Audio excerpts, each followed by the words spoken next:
All right, whatever you drink, it's going to impact your health. And getting us more this morning on the topic, Director Personal Trainer Eric Stratman from Phat Health, of course, joining us live. Happy Saturday, Eric. Happy Saturday. How you guys doing? It's always great to see you. Oh, well, thank you. I appreciate it. It's good to hear that. We got the you guys. It's well, good to come in early and it's a Star Wars mug. Yeah, dude, you can't go wrong, right? We're getting that theme going here, but obviously I brought in, my favorite mug because, coffee, right? That's the lifeblood. We got to go, hey, this is something I've got to have. Absolutely. Never heard of it. What's that? Never heard of it. Never heard of it. All right, cool. So maybe you're a Red Bull guy. Got to go energy drinks. But, looking at what we're putting in our system, this is typically the first thing a lot of us put in our system in the morning, and it's just setting up for a bad process. When we avoid having water first thing in the morning, it's something our body needs because every cell in our body needs it. But I'm not here to, be the Debbie Downer and go, okay, hey, don't drink coffee, drink plenty of it. And it's looking at really what the impact it has, like what you're putting in your coffee. So what do you guys like? Are you guys cream and sugar? Cream and sugar, 100%. Just cream. Just cream. A little bit, splash. Splash. Oh, really? I ordered at Starbucks, says Jeffrey underneath the mobile order, a splash of cream. Mine's like spell coffee it colored. correctly? Yeah. Okay, good. Mine's like coffee colored sugar water. Oh, okay. Honestly. Okay, hey. So that's really what we look at where our calories come from, because if we're already having, a bunch of calories through our sugar, through our cream that we're putting in our morning coffee, then we're adding so many extra calories that we don't need, or, something maybe we do need it. It sounds like, you're having that ice cream. I joke around. I'm like, yeah, you go to Starbucks now, it's just caffeinated ice cream, all of these extra things that you're putting in, but it's really understanding how much, you're adding to your total calories. And then you have alternatives. People, hit energy drinks, which really start to take the place of that water they're drinking, and they're saying, okay, one after another. And again, don't want to be the Debbie Downer to say, hey, these aren't things you can't have. It's just something to understand, like what calories you're having, is it sugar-free or not? Are those ingredients in there affecting you and putting you in a position where you're like, man, I really don't feel my best. And it's really taking those things and changing them out. How much are you drinking? What time of the day are you cutting it off? Are you guys like caffeine all day, or how does that work for you guys? I typically like to chug a solid mug and a half of coffee right in the morning, get me going, and then I'm good for the rest of the day. Day-by-day basis, depending on the schedules. It's usually the morning. Yeah. Then maybe in the afternoon, depending on what you're doing for the rest of the day. Yeah. Do we have to be up super early? Because then you can't have it in the afternoon. Right. You're going to be up all day. That's it. One of the big things we always talk about is drinking half of your body weight in water every day, but it also fills you up. I think a lot of people sometimes think, and you've talked about it before, that they're really hungry, but you're really just dehydrated. So if you start the day with water, you might be able to avoid that. Absolutely. You're hitting the nail on the head. You can't go wrong with having water. And if you're starting out with a minimum of like a 20 ounce in the morning, this is going to give you that option or opportunity to let your body get rehydrated, because every cell in your body, especially your brain, people don't realize your brain is a sponge when it's 75% water. And at 2% dehydration, you already start to lose mental capacity. And most of us are running around at 3, 5, 7% dehydrated. So it's really important to go, okay, well, I can perform better mentally and physically if I'm focusing on water. And I try to, really get people into the habit that if you're going to have these other beverages, that have a large amount of water in between each one, but definitely start and end your day with water. So I can't have my giant mug of coffee. Absolutely. I just have to have plenty of water in between. Plenty of water, and start out with water, because we don't want to have that acid and that cream and sugar first thing that hits your stomach.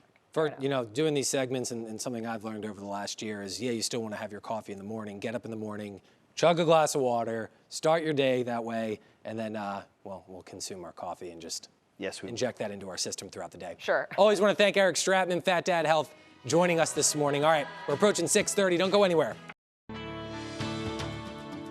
Whatever you drink, it's going to impact your health. And getting us more on this topic this morning, Director and Personal Trainer Eric Stratman from Phat Health, of course, joining us live. Happy Saturday, Eric. Happy Saturday. We got a lot of beverages. A lot of beverages. In front of us, in case you're thirsty. Yeah, in case you're thirsty. That's my favorite. You can't go wrong, man. It's great. Stormtrooper coffee cup, because that's obviously, the lifeblood. You got to have coffee.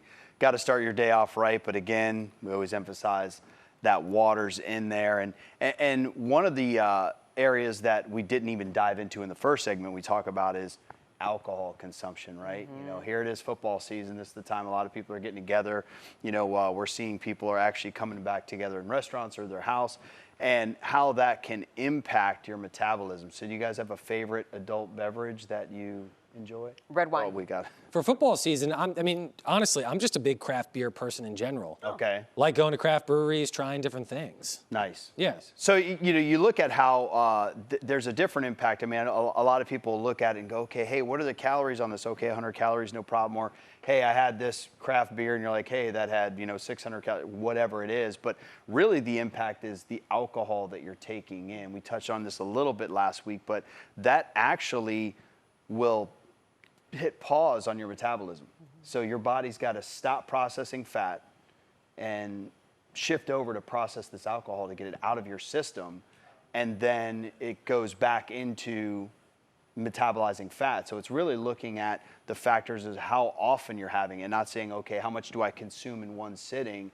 That does have, you know, a factor, but it's like, how often are you doing it? So it's really being aware to saying, hey, can you keep it to once or twice a week, not going, hey, I have a couple or one every night, because that makes a lot more of an impact on your overall metabolism than it would be to have a bunch at one sitting. And last hour, you were really emphasizing that you can have these things, but you also need to, in addition to spacing it out, have lots of water. Tons. You can't go wrong. I mean, obviously, we should start our day out with water, even though we want to hit the coffee right away. It's really, you know, having that focus that every cell in our body uses water. So if we are focused on putting water into our system, and that's the first thing that hits our body, and also if you're enjoying an adult beverage, energy drink, coffee, hit that water in between each one you're doing, because it's going to help process it, but also you're going to end up consuming less of those items because you're alternating that beverage. You don't have to feel like you're always drinking. If you don't mind, touch on this too quickly, because it's the fall season right now, which means the return of pumpkin spice, a lot of other awesome flavors that are out there to enjoy.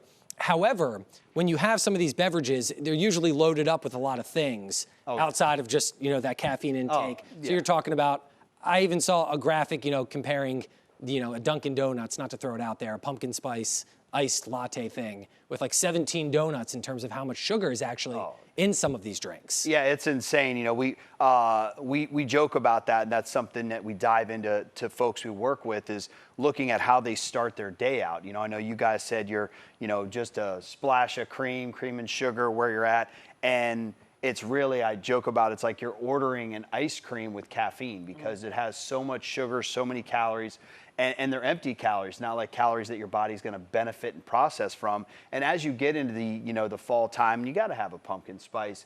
You know, go ahead and order maybe a little bit less cream, or half of the pumps, or the sugar-free version, because you can really mitigate that impact it's going to have by just lowering the amount they put in, because you watch them pump that. Or if you know, you look at the nutrition label on these pumpkin spice lattes, you're like, oh, all right, I'm starting out with 600 or 500 calories and all sugar and caffeine. So, you know, your body, you're going to be starving for real food right after that. Sure. All right. Well, thank you, Eric. Exciting, I appreciate it. exciting. I'm glad that you told me that I can still have like a glass of wine here and there. Enjoy it. And Enjoy the it. coffee. Yeah, and the coffee. Yes, Maybe absolutely. not at the same time. I don't know if you want to double fist. Double that. fist coffee and wine. All right, thanks so much for joining us. Jesslyn, you got trivia?